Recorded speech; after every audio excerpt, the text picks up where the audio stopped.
Hello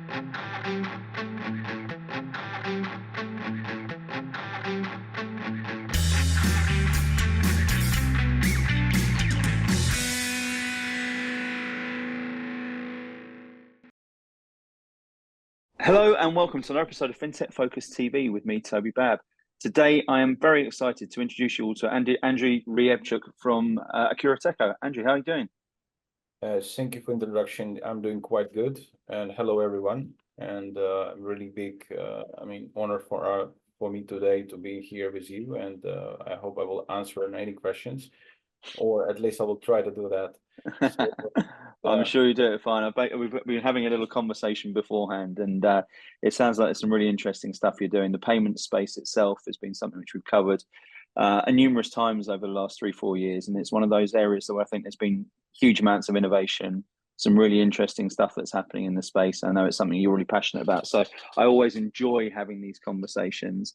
And I'm thinking it's going to be great to unpack your story and find out some of the things that you're doing in the space and what's happening in the industry. Where I think, as you highlighted beforehand, that there is a lot that needs improving. There's been a lot that's been improved, and companies like Akurateco seem to be right at the heart of it. So it's a really innovative space and some brilliant thinkers. And I'm excited to uncover a little bit more about what you have to say in it. So lots to get to cover. Before we do that, can I pass it over to you to give yourself an introduction and tell us a little bit about Akurateco at the same time as well? Sure.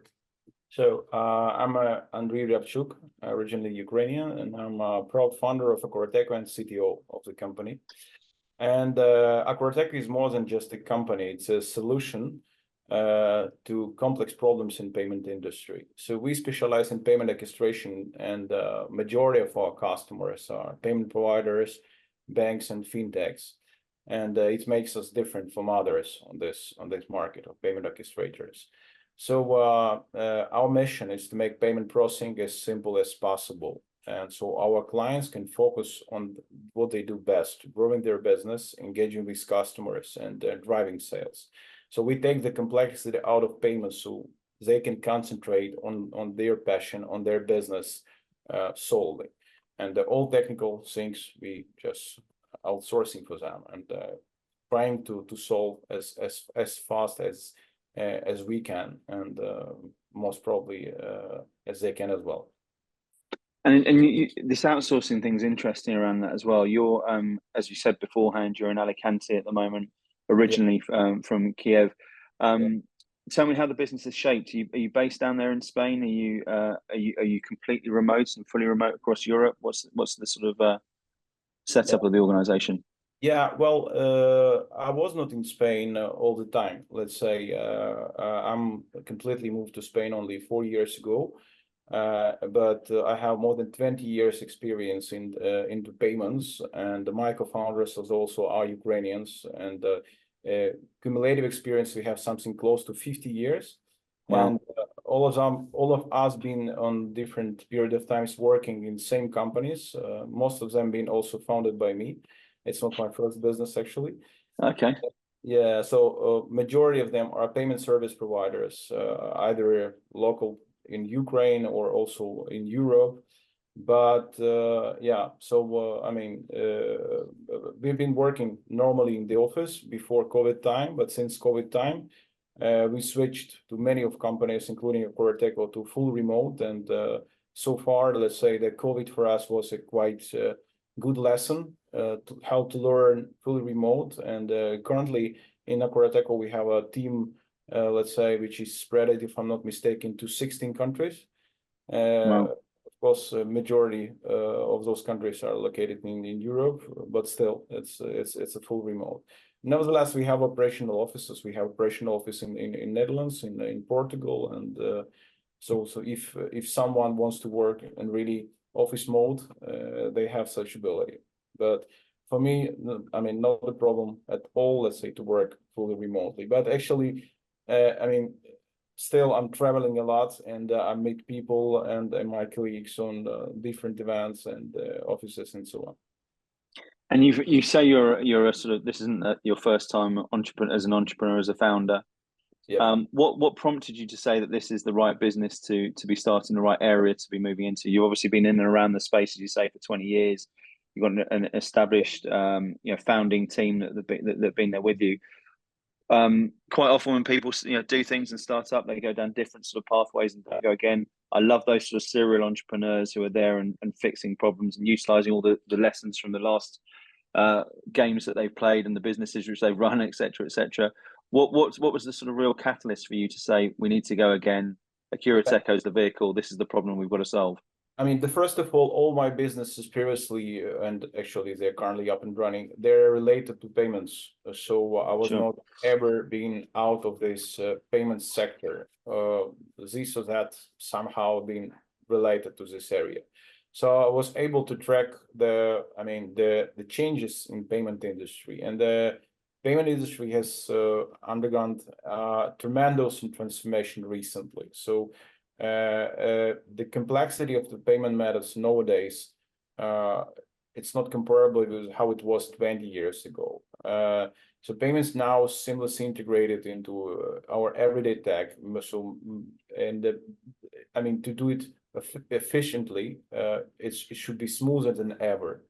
And the companies from different business segments, different industries, they're jumping on board to offer payment solutions, not just to become a payment provider, but they realize that the payments is such a significant part of their business and their, let's say, product creation, because they can increase their revenue to when they're managing payments efficiently, they can increase the revenue a lot. So with that.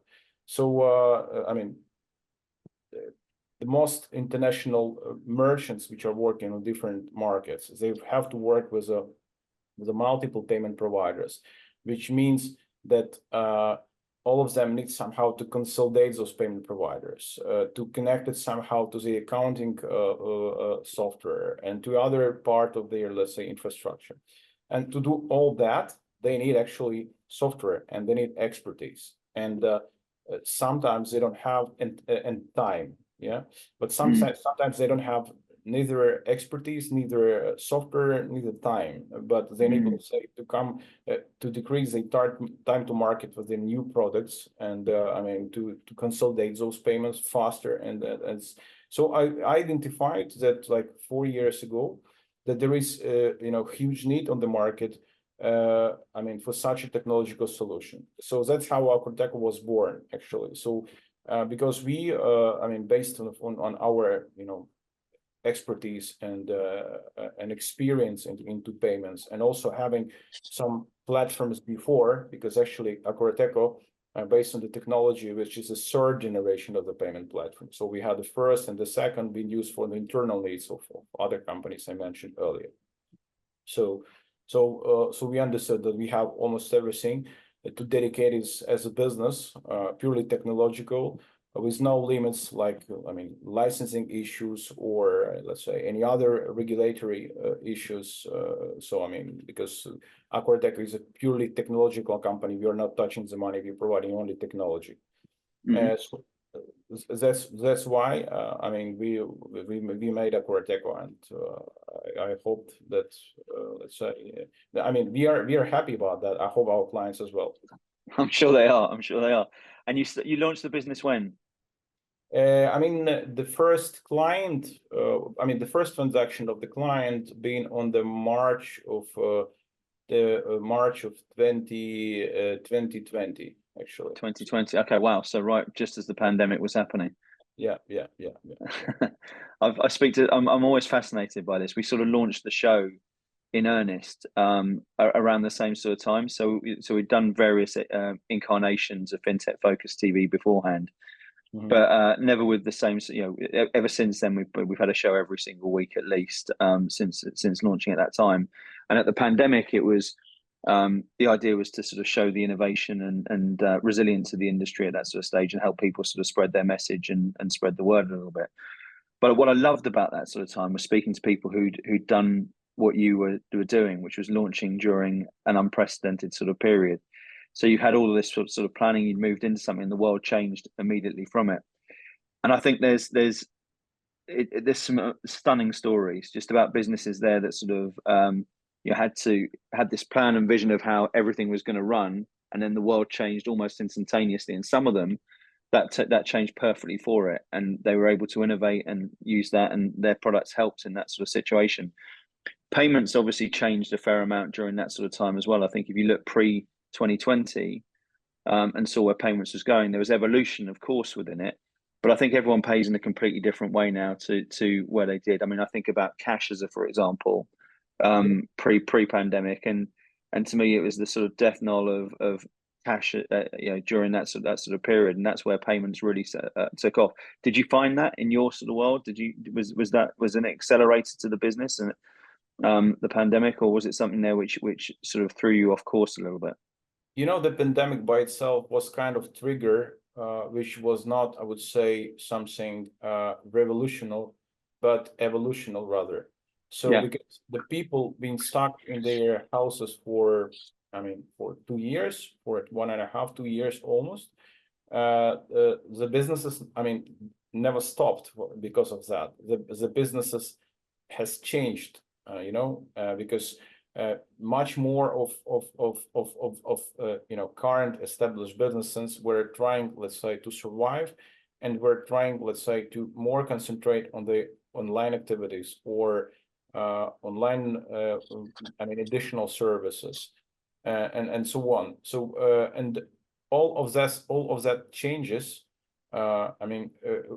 requires to have part of it to have payments as part of it. And it's all about developing something to your current infrastructure. So and you have like one product, you've been successful or not successful before the pandemic. In pandemic, you identify the problem, you understand how to solve it, you understand that you have to implement payments into that process, and you understand that it's not such a simple as just to put the credit cards from one payment provider or just to put Stripe on it, but you have to do it, let's say, with Stripe in one country, the different provider in the other country, and to put like cascading and routing and some other criterias. And you understand you're lacking something. You don't have a technology for that, and try, let's say, to understand how can I achieve it. Should I build it in house? Should I rent it from someone? And should I, let's say, switch one my provider to another payment provider? And understand that none of all those providers can offer me all the variety of services I expect. So. Yeah, of course, it was trigger for us, and it was also a good time, let's say, to make a homework and to concentrate of putting all together those features and technologies we've previously, saw and identified as valuable and important for our customers. So yes, the simple answer is pandemic was quite important to many of businesses, including payment orchestration. Yeah, absolutely. You mentioned evolution of the industry. You mentioned how it's grown and developed in what you've just been saying. Yeah, I'm interested to find out more about how you see payments at the moment, globally, where the opportunities are, what's happening in the marketplace. The payments, like every vertical, every business, every industry, let's say, depends on the most recent technology, let's say, revolutionary things like AI, for instance. So of course, if you talk about payments, there are very regular simple things which always have to be, let's say, quite good developed, like adding new payment integrations. So because the business go global, the business becomes more international, and let's say, to fulfill expectation of their customer, you have to provide them desired payment methods in their local currency and what they, let's say, used to pay. And so increasing the number of payment integrations is important. Adding features like anti-fraud or some kind of KYC, KYB, collecting of documents is also important. But what I'm trying to say is that probably I would not be wrong if I would say that AI, since the last 1.5 years, one of the most, let's say, interesting topic to be discussed, and the payment business not is as exclusion for that. So implementing AI into payments is very important and very crucial, and on different let's say levels. On level of using AI for the anti-fraud, let's say, to define the potential fraud transaction, but also for making analysis for new features and to creating a code, actually, because that's what we do in Akurateco. So since 1.5 years, we are massively using AI, and we even have some part of our functionality being developed with the help of AI. And the payments by itself is just I mean, it's developing on the way to be, I mean, from one hand, more seamless for customers, like all mobile wallets like Google Pay and Apple Pay and so on. It's just nothing more but I mean, decrease efforts from the customer sides to pay. Yeah, because if you would see it historically, I mean, when it was credit cards with a swipe of the magnetic code. Then it comes with a chip, with the EMV chip, so with entering your PIN code. Then it becomes NFC, when you, let's say, you would use your card and just put it on the POS. Then it comes to phone, so you have to do it with phone. Now you can use any of device like watch or whatever to pay. So it's just decrease force and time for payment being for the payment being made from the very beginning to the end. So all payments at the end of the day, just to make to customer it's more seamless. Yeah. But on the back side, it becomes every time more complex, because when it's easy to use, it's more complex to deliver. Yeah. And I think that's so important to say, isn't it? Because I think that there's so, and I hadn't really thought about that, but it makes absolute sense, doesn't it? There is a huge focus on customer experience, and you know, I always say that this piece of machinery has made us so expectant in the modern world about how easy everything should be for us, and we're aghast when there's something there that requires anything more than two steps of friction in a process. But I think the complexity to make that that happen is often underestimated. And it's those businesses there that are able to fight through that complexity and create complex solutions to make easy customer experience is such an important part of it. And payments is exactly that sort of area, isn't it? It makes it so much easier. Exactly. And to fulfill this complex, and also, I mean, the time to market for new feature is also decreasing. So if you would spend half a year, let's say 10 years ago, to implement new feature, it was quite okay. But now it's not okay. You have to do it in 1 week, or in 2 weeks, or in 3 weeks, and you should be ready to put on multiple markets and multiple whatever. So so like that. Absolutely. So talk to us about your business. The sort of, you mentioned a couple, at the start of the show, about some of the things that make you stand out and original and unique within the space.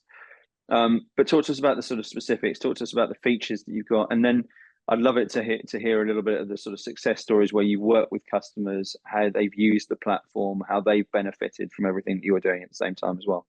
Yeah. Okay.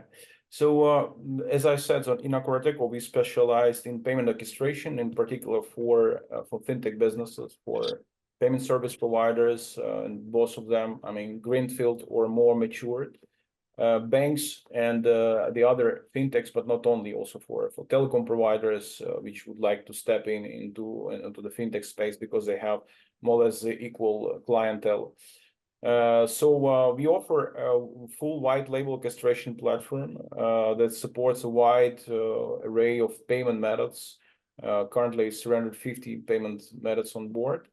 So including bank cards, Visa, MasterCard, mobile wallets like Google Pay, Apple Pay, cryptocurrencies. So we even have our own proprietary crypto payment method, crypto to crypto. All other types of payments, alternative payment methods like direct carrier billings. I mean, all types of wallets or loyalty cards and so on. So the platform by itself also includes advanced features on embedded, like the fraud prevention, like tokenization, reconciliations, all types of reconciliations, technical reconciliations and financial reconciliation. We really have a lot of features, because demo of the platform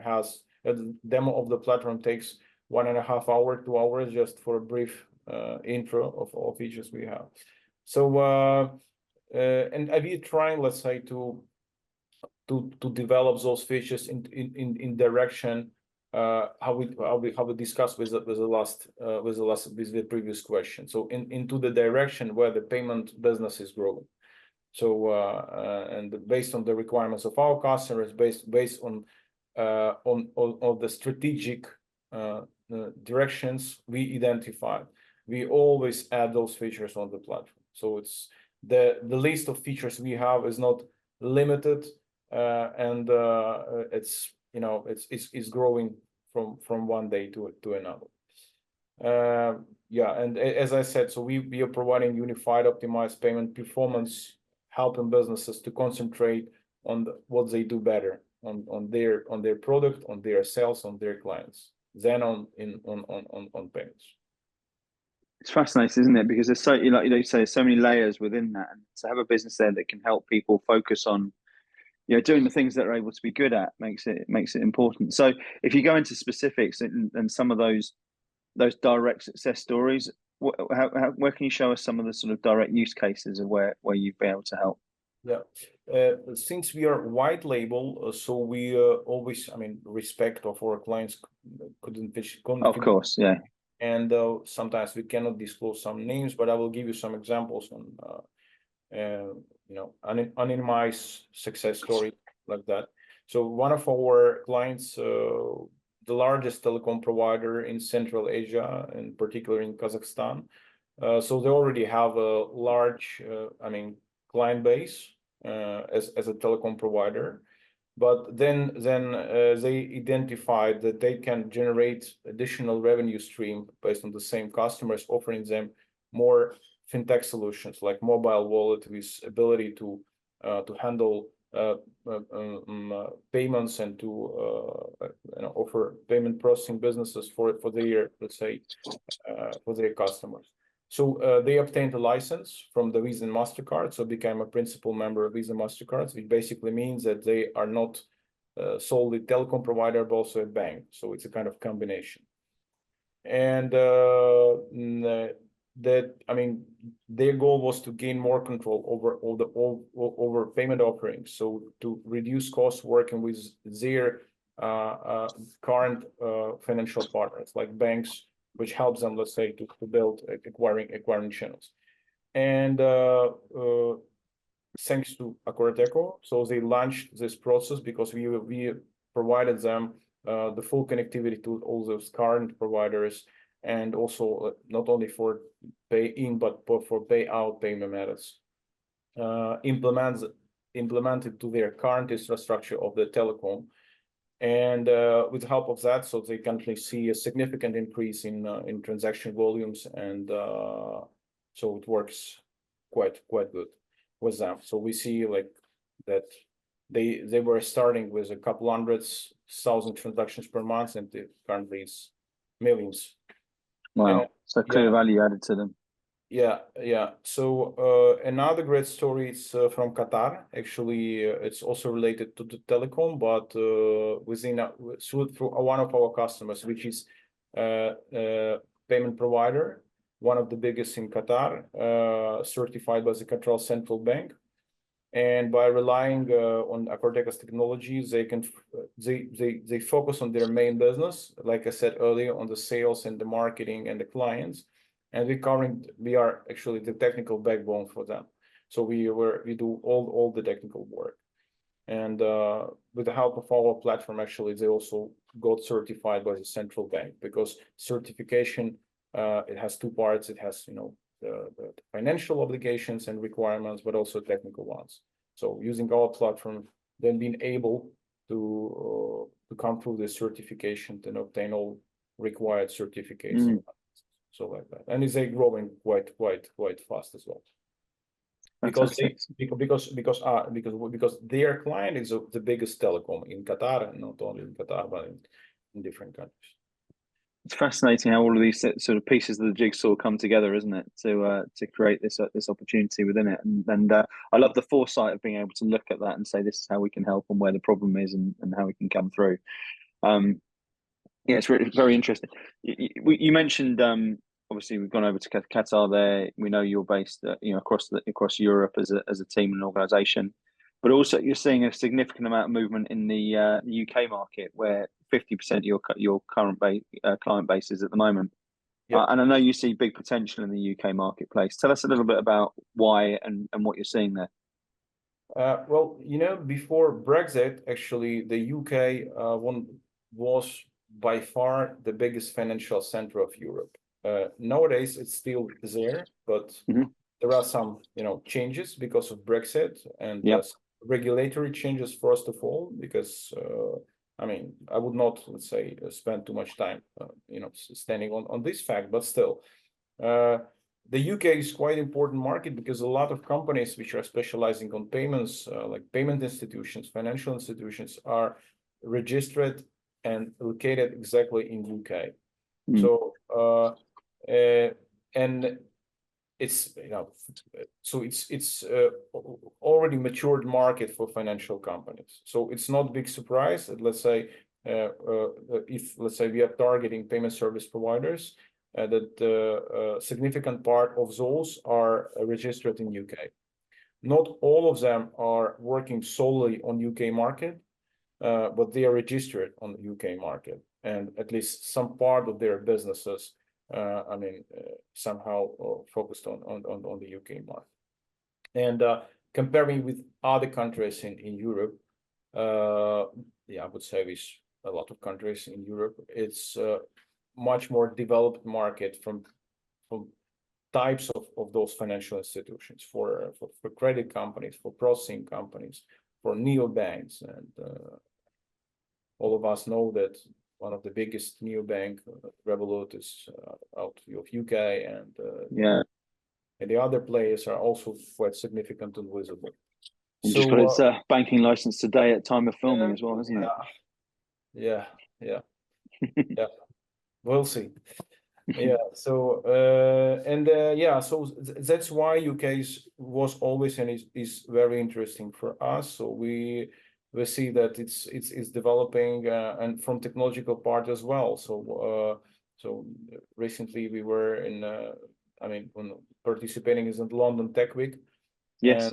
And we've been invited by the MasterCard for, let's say, for the round table where one of the biggest merchants and also players from the financial market been discussing the recent feature network tokenization, which is currently quite hot topic, and using network tokenization could really help and increase businesses, let's say, to structure better their payment flows and to increase user experience, as we said earlier, even more. So again, it's by a few facts. It's a well-developed market. A lot of companies registered there. All big players are there already. So that's why it's interesting. Yeah, I agree, and I think I've long been passionate about the UK and London specific fintech scene, and have embedded ourselves in the business, in that over the years. And I think you said some interesting stuff there at the start that that obviously we've got some challenges. Brexit hasn't helped in many different ways. We've had some political challenges over recent years, and obviously there's been regulation that sort of continuously evolves within that. But I also think it's a resilient fintech capital, and has proven that over time, and it's had some innovation and opportunity that's been here for years and years, and businesses tapping into it. I'm really passionate about helping. I think London FinTech Week is a classic example of where people are coming together from all around Europe and recognizing the opportunities within that for all the reasons you've just mentioned. So Andrew, look, it's been fascinating talking to you about Akurateco, and I love, as I say, those founders' stories and hearing the journey and the pathway that everyone's been on. wrap up by telling us who should be reaching out to you, who can you help, how who should specifically be finding out how Akurateco can help them in their business, and what's the best way for them to get in touch with you? Yeah, thank you. The Akurateco, the main, segment of our clients, as I said, it's a financial company. So if you are a financial company, if you are payment service providers, if you're greenfield, of course, it's much easier and faster for you to rent the team, the software, and the expertise than to build it in-house. For more matured ones, sometimes probably you are working on the legacy software and you have a lack of time and resources to develop new features. And sometimes you have some technological bottlenecks, how to add those new features to your current platform. With the help of Akurateco, you can make the gateway extensions, how we call it, and to connect it to one platform to another and get immediate access to all those features we have. And increase value for your customers. So for banks, sometimes even bigger banks, let's say it's a quite bureaucratic organization. They understand that, let's say, they have to provide for their customers most recent features. Even if they identified those features, they don't have resources. They don't have a dedicated team for that. And more and more often we see interest from banks for tenders of such white label solutions as we are. So for them, it's obviously Akurateco services could be interesting. The other example is I said earlier, like telecom providers or any other enterprise level merchants which are in the stage when they understand and ready to implement, the payment solution into the current infrastructure. But as they are merchants and their business is different, they somehow don't understand from what point to start. So for them, Akurateco can help to solve this solution, to solve this problem, and to find a place in their infrastructure to fit with the services and features we have. So all mentioned, but it's not, let's say, the final list of our customers, but those ones could definitely be, let's say, interested in our services. So you are most than welcome, and we always in Akurateco ready to make the internal check of your payment infrastructure and give consultancy absolutely for free, and probably to find the right fit of our future collaboration, or not collaboration, but just let's say advise you something, and probably advise you to come back to us on the next steps. So fantastic. Well, Andrew, listen, it's been fantastic to hear a little bit more about the business, and I'm sure there'll be some people wanting to reach out and find out a little bit more. Thanks very much for coming on the show. I wish you the very best of luck. Thank you very much, and thank you for everyone who were with us today. I echo that. Thank you all for watching. We'll see you soon on the next episode of FinTech Focus TV. Thanks a lot. Thank you. Have a great day.